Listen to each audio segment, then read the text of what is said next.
नित्यानंद सच्चिदानंद केवल मृदुल पांचरणारिंदों में श्रद्धा प्रीति और भक्ति के साथ कोटि कोटि बार वंदन प्रणाम करते हुए परम श्रद्धालु प्रभु प्रेमी भक्तजन श्रद्धा वात्सल्यमयी शक्ति स्वरूपा भक्ति स्वरूपा मात्र शक्ति परम पवित्र चतुर्मास की परम पावन सत्संग में विश्राम सागर के पावन कथा में 88,000 स्वर्णकार दृश्यों के प्रति तत्ववेत्ता सुत जी महाराज एवं भगवान आशुतोष सदाशिव भगवती मां पार्वती के प्रति बाबा रघुनाथ दास जी महाराज अपने शिष्यों के प्रति राम नाम की महिमा की गाथा कह रहे हैं। कल आपने श्रवण किया एक गणिका जिसको बहुत अहंकार है अपने रूप का, सौंदर्य का, और उसके लिए स्वामी जी महाराज ने अपनी अंधवाणी में उसका उल्लेख किया है। गणिका एक गर्ग कर मन में,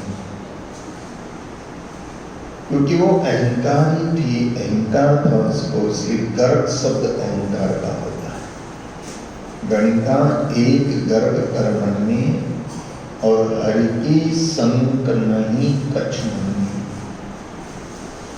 जिसको बिल्कुल हरि का डर नहीं है, संक मतलब डर नहीं है, ऐसी अहंकार से भरी हुई गणिका रूप है, सौंदर्य है और साथ साथ में धन है, संपत्ति है और बड़े बड़े शहर के जाने माने सेठ साहूकार उसके आशिक हैं।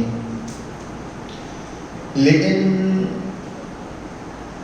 आपको बताया था कि हर चीज हमेशा कभी भी कायम नहीं रहती है, समय परिवर्तनशील है। न कभी कोई हमेशा जीवित रहता है, न कभी हमेशा किसी की जवानी बनी रहती है। एक जैसा समय कभी किसी का नहीं रहता। अब देखिए, सूर्य उदय होता है तब अलग स्थिति होती है, फिर बिल्कुल मध्याह्न में आ जाता है तब उसकी अलग स्थिति होती है, और जब ढलने लगता है तो उसकी अलग स्थिति होती है। उदय होता है तब सूर्य बाल स्वरूप में होता है, मध्याह्न काल में सूर्य जवान स्वरूप में होता है, और ढलता हुआ सूर्य वृद्ध अवस्था के रूप में होता है। यही हमारी सबकी स्थिति है। बचपन जो है वो किशोरावस्था तक जो है बचपन ऐसा खिला हुआ रहता है, जवानी में और तेज बढ़ जाया करता है, लेकिन धीरे धीरे जब उम्र ढलने लगती है, और इसलिए महापुरुषों ने स्वामी रामचंद्र जी महाराज ने कहा कि व्यक्ति की जो 100 साल की उम्र गिनी जाती है उसमें 40, 42, 45 के बाद में ढलना चालू हो जाता है। और स्वामी जी ने भी कहा है कि 40 साल के ऊपर ही वृद्ध अवस्था हो।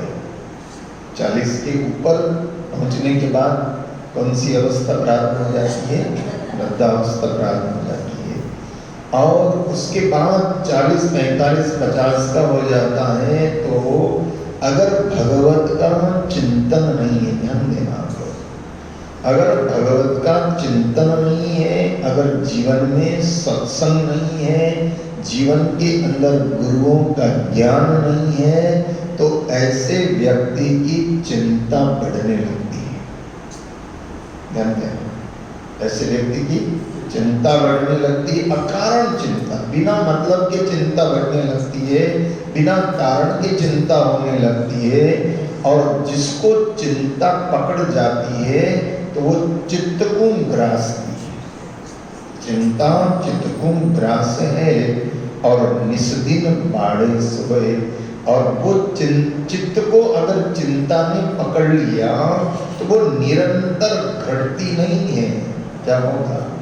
निस्दिन बाड़े सोए, 40 के ऊपर एक वृद्ध अवस्था होए, और चिंता चितकुं ग्रास है, निस्दिन बाड़े सोए। अगर 40, 42, 43, 50 तक भी जीवन के अंदर अगर सद्गुरुओं का सानिध्य नहीं मिला, सत्संग नहीं मिला, विवेक बुद्धि प्राप्त न हुई, तो आदमी क्या होता है? चिंतित रहने लगता है।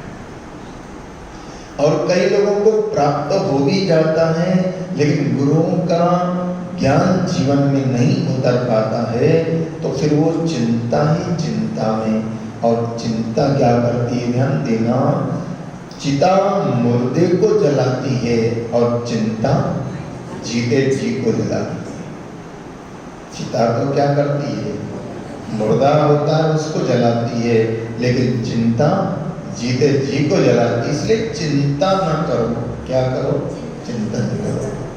अब आप उस गणिका की भी यही स्थिति होती है कि रूप और सौंदर्य का जो ढलान प्रारंभ हुआ, रूप और सौंदर्य घटने लगा, और धीरे धीरे धीरे धीरे उसके आशिकों की कमियां होने लगी, और एक दिन उसको ऐसी भयंकर बीमारियां पकड़ गई, छूत की बीमारियां पकड़ गई। अभी जैसे कोरोना जिसको हुआ तो उसको अलग रख दिया जाता था ना, कोई उसके कमरे में नहीं जाए, तो आदमी न मरता हो तो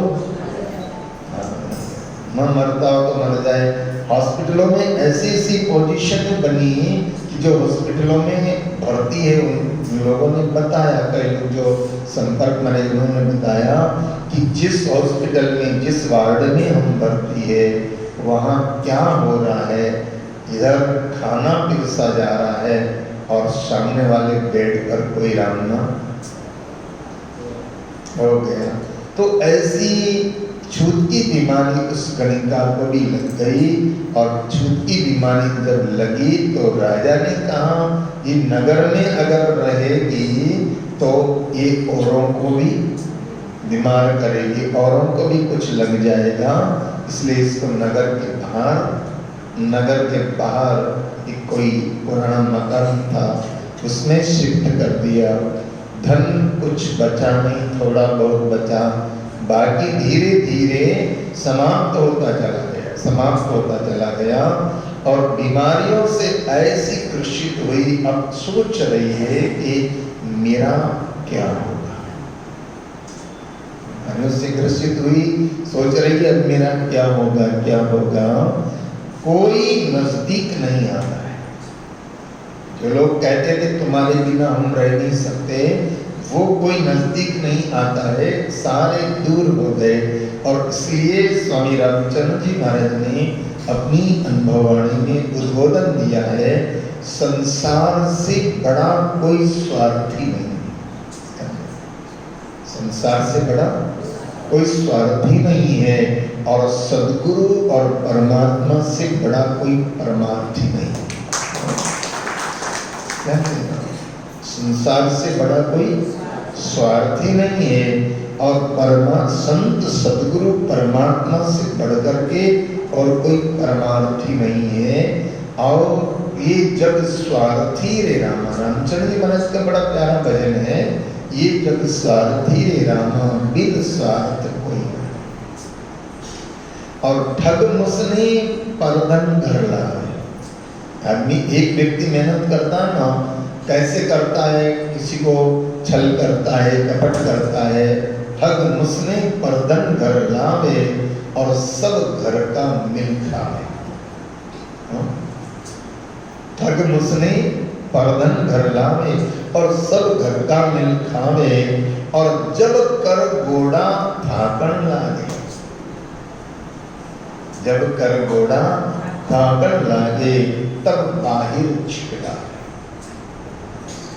रामचंद्र जी महाराज ने अधिकतर राजस्थान में विराजमान रहे, इसलिए वहां का उस समय का उन्होंने अनुभव किया है, और उन्होंने चेतावनी ग्रंथ में लिखा है इस बात को कि जब वृद्ध हो जाता है व्यक्ति, तो फिर क्या, घर वाले क्या कहते हैं, तुम्हें कमरा काहे में चाहिए, तुम तो पोल में सो जाओ।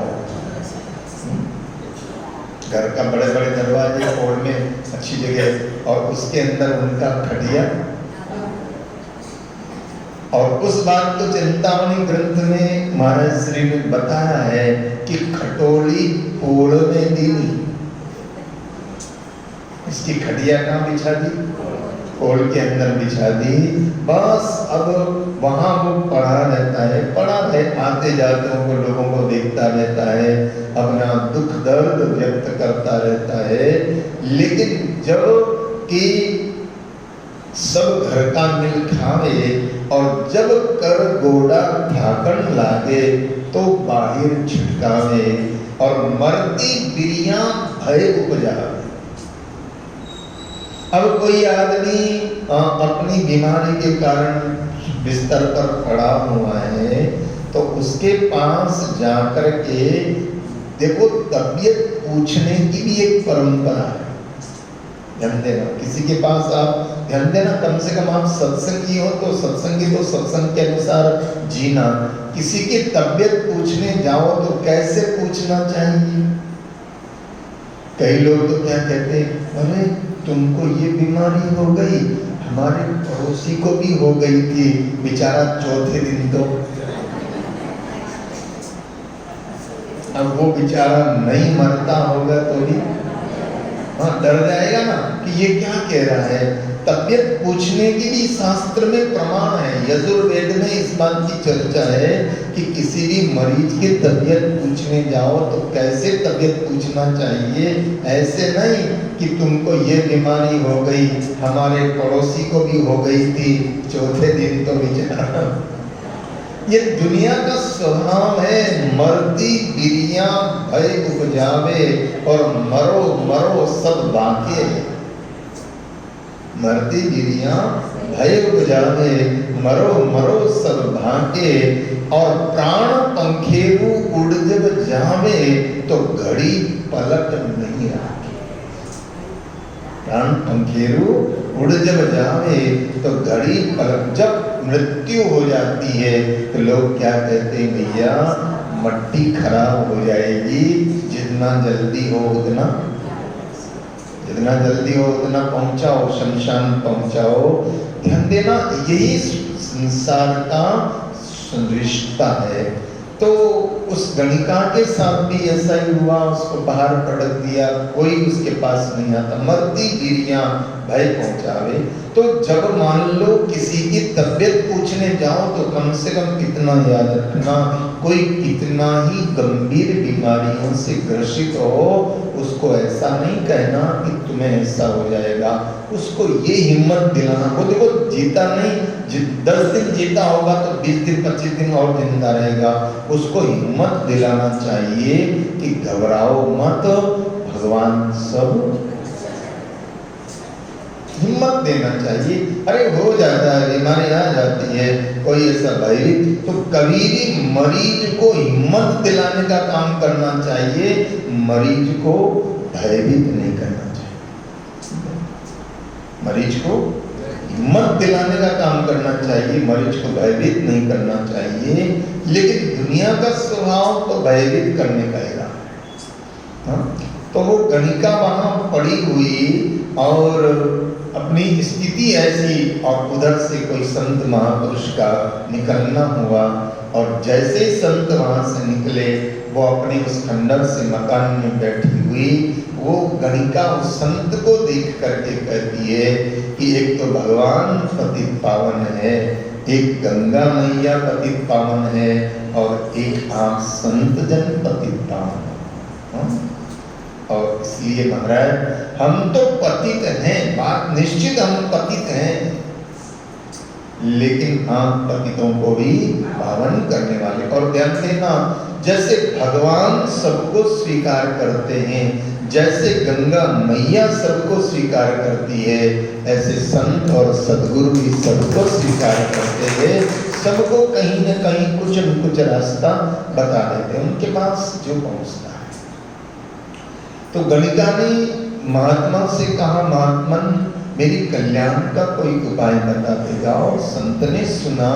संत जानते थे कि ये गणिका जवानी में बहुत अहंकारी रही, जवानी में बहुत अहंकारी रही, संत को मालूम भी था, लेकिन आज वो ऐसी करुण अवस्था में पड़ी हुई है और करुण अवस्था में संत से कह रही है, महाराज मेरे कल्याण का कोई मार्ग बताओ, मेरे उद्धार का कोई मार्ग बताओ। संत ने सोचा कि मैं डायरेक्ट अगर इसको मंत्र दीक्षा देता हूं, जानते हैं संत सोचने लगे कि डायरेक्ट अगर मैं इसको मंत्र दीक्षा देता हूं तो ये मेरी शिष्या हो जाएगी, और अगर ये शिष्या हो जाती है तो इसके आधे पाप का भागी मुझे बनना पड़ेगा। इसलिए ध्यान देना, सच्चा सद्गुरु जल्दी स्वीकार नहीं करता है, तुम्हें किसी न किसी बहाने से टालता रहेगा। अभी नहीं, बाद में लेना दीक्षा, बाद में करना, अभी तुम क्या करो, सत्संग करो। क्यों? क्योंकि सत्संग करते करते अगर तुम सुमिरन में लग जाओ तो आधे पाप तो तुम्हारे वैसे ही कट जाएंगे, और फिर गुरु कृपा करता है और फिर मंत्र दीक्षा दे, ये उसकी करुणा है। तो संत ने सोचा कि अगर मैं इसको डायरेक्ट मंत्र दीक्षा देता हूं, कृष्ण तो बहुत पाप कर्म किए हैं और डायरेक्ट मंत्र दीक्षा मुझे नहीं देना है, लेकिन संत ने सोचा कि ये अपने कल्याण का मार्ग पूछ रही है, और अगर मैं नहीं बताता हूं तो मेरा संतत्व लजाता है। तो इस संत का काम क्या है? उलझे को सुलझे। संत का काम ये है कि जो उलझा हुआ है उसको सुलझन करने का काम होता है, और इसीलिए संत ने सोचा कि मैं इसको मंत्र दीक्षा भी नहीं दूंगा, लेकिन रास्ता में जरूर। और संत ने क्या कहा, तुम्हारे कल्याण का एक ही मार्ग है। बोले क्या है गुरुदेव? मेरा कल्याण, शरीर तो छूटने वाला है, लेकिन महाराज मेरा कल्याण कैसे होगा, ये उपाय आप बताओ। तो संत ने कहा, गणिका एक काम करना। बोले क्या? बोले एक तोता पाल लेना। क्या? तोता पाल लेना, पोपट पाल लेना। बोले पोपट पाल करके, और उस पोपट को जो हिंदू लोग पढ़ाते हैं, उस पोपट को तुम भी पढ़ाना। क्या इशारा है? जाको संतान सेन बतायो, क्योंकि सदगुरु मान लो कृपा करके और अगर दीक्षा दे दे तो उनकी बहुत मेहरबानी है, लेकिन दीक्षा न दे और तुम्हें कोई इशारा दे दे तो भी समझ लो कि तुम्हारी दीक्षा तो हो गई। एक सेन कर दे, इशारा कर दे। तो संत ने इशारा कर दिया, और समझदार अगर व्यक्ति है तो इशारे को भी समझ जाता है, और ना समझ है तो कहने पर भी नहीं। तो संत ने इशारा क्या किया? बोले एक तोता ले आना, और उस तोते को जो हिंदू लोग पढ़ाते हैं वो तुम उस तोते को पढ़ाना, तुम्हारा कल्याण का मार्ग खुल जाएगा। ऐसा संत ने क्या किया? इशारा। जाको क्षमता सेन बतायो। गुरु महाराज ने अपनी वाणी में उसका उल्लेख किया है, गणिका एक गर्भ कर मन में, और हर की संग नहीं कछ मन में, और ताको संता सेन बतायो, और राम राम कह कीर पढ़ायो। कीर का मतलब होता तोता। उसको क्या पढ़ाना? उसको बोलना। हिंदू लोग जो पढ़ा, डायरेक्ट ये भी नहीं कहा कि राम नाम पढ़ाना। हिंदू लोग क्या पढ़ाते हैं? राम नाम पढ़ाते हैं, और इसलिए कहा जाता है कि राम राम बोल मेरे सुआ, शाम को मिलेगा तुझे माल हुआ। राम राम राम राम बोल रे सुआ, शाम को मिलेगा तुझे माल हुआ। गणिका ने क्या पढ़ाया? वो तोता ले लिया, और उस तोते को क्या पढ़ा रही है गणिका? राम राम पढ़ा रही। राम राम राम राम बोल रे सुआ, राम राम राम राम बोल रे सुआ, शाम को मिलेगा तुझे माल हुआ। शाम को मिलेगा तुझे माल हुआ।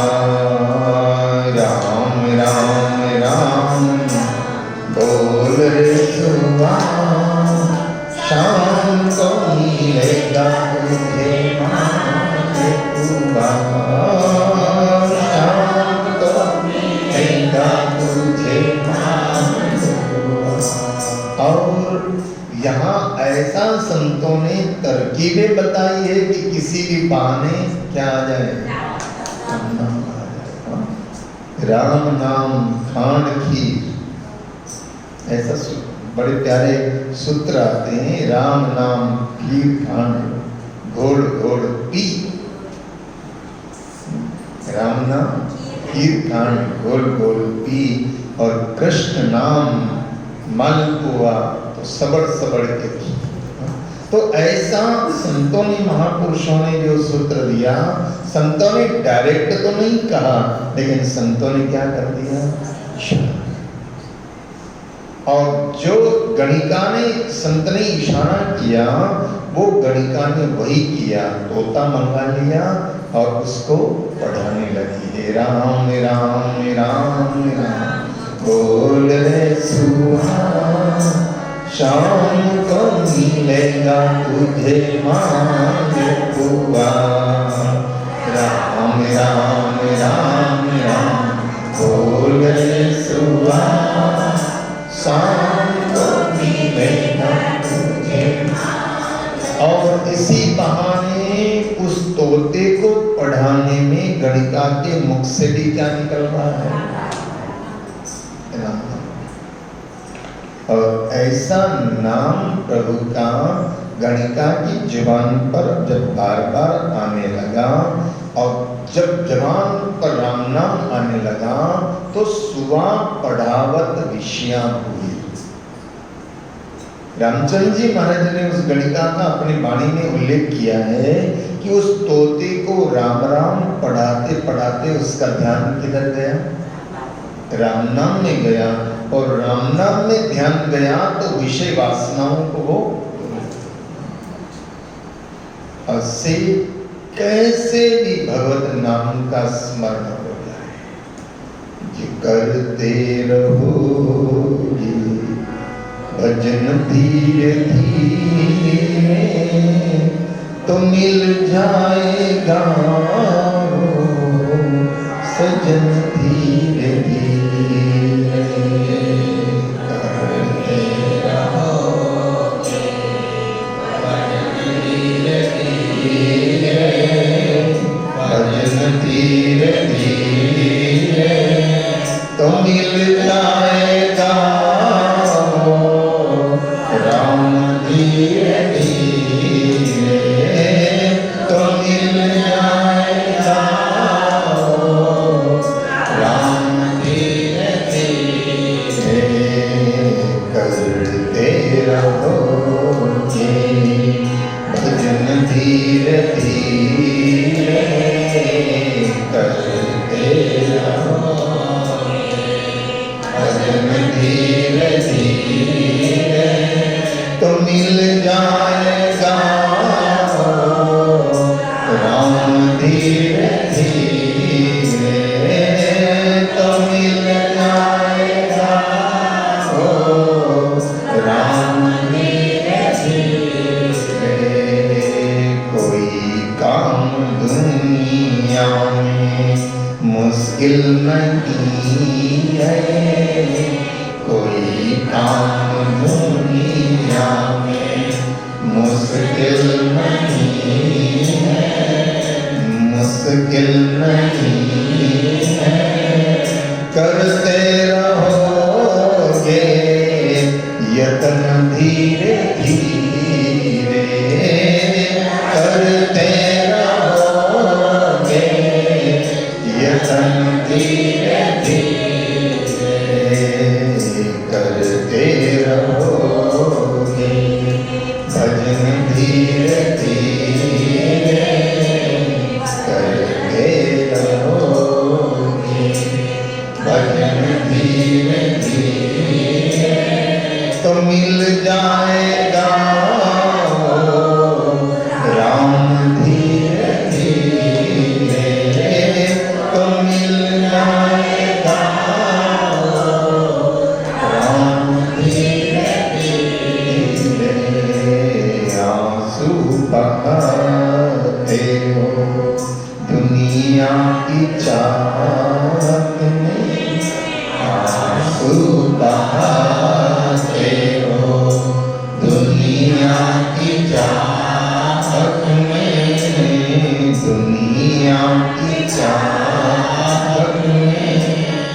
कभी रोलो प्रभु के लिए धीरे धीरे, कभी रोलो प्रभु के लिए धीरे धीरे, करते रहोगे भजन धीरे धीरे, करते रहोगे भजन धीरे धीरे, तो मिल जाएगा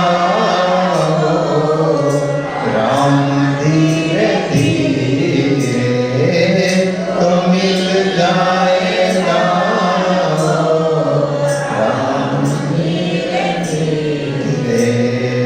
गिरते हो लोगों के कदमों में जाके, गिरते हो लोगों के कदमों में जाके, कदमों में जाके, गिरो राम चरणों में कभी धीरे धीरे, गिरो राम चरणों में कभी धीरे धीरे, करते रहोगे भजन धीरे धीरे। और से करते रहोगे भजन धीरे धीरे, तो मिल जाएगा राम धीरे धीरे, तो मिल जाएगा राम धीरे धीरे। अगर हरि से मिलने की दिल में तमन्ना, अगर हरि से मिलने की दिल में तमन्ना, दिल में तमन्ना, करो शुद्ध अंतःकरण तुम धीरे धीरे, करो शुद्ध अंतःकरण तुम धीरे धीरे, करते रहोगे भजन धीरे धीरे, करते रहोगे भजन धीरे धीरे, तो मिल जाएगा राम धीरे धीरे, तो मिल जाएगा राम धीरे धीरे। करो प्रेम से भक्ति सेवा गुरु की, करो प्रेम से भक्ति सेवा गुरु की, तो मिल जाएगा रतन धीरे धीरे, तो मिल जाएगा रतन धीरे धीरे, करते रहोगे भजन धीरे धीरे, करते रहोगे भजन धीरे धीरे, तो मिल जाएगा राम धीरे धीरे, मिल जाएगा श्याम धीरे धीरे, मिल जाएगा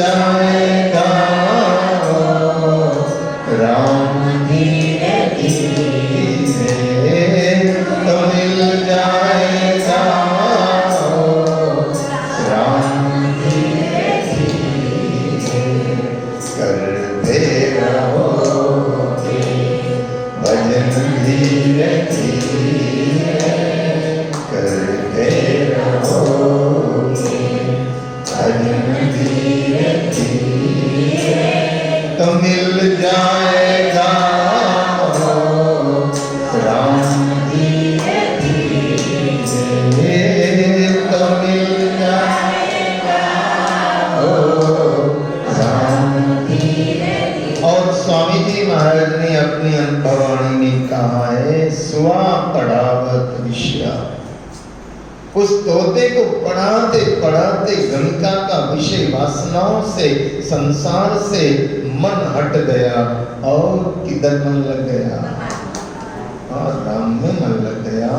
और इसलिए स्वामी जी ने उल्लेख किया है, स्वा पढ़ावत विषया भूली और राम प्रताप सुख के सागर में झूली। किसका प्रताप? कौन से सागर में गोते लगाने लगी? अभी तो दुख के सागर में गोते लगा रही थी, लेकिन राम राम करते हुए सुख के सागर में गोते लगाने लगी। और राम क्या है? सुख का सागर, दुख का राम चरण तजिए नहीं भजिए। जो सुख चाहे तू सदा तो शरण राम की है। कहना तू मेरे मन दुर्लभ। तो राम के प्रताप से सुवा पढ़ावत ऋषियां भूली और राम प्रताप सुख सागर झूली। संसार का चिंतन हट गया और भगवान का चिंतन करने हो गया। और अंत मति सोगति।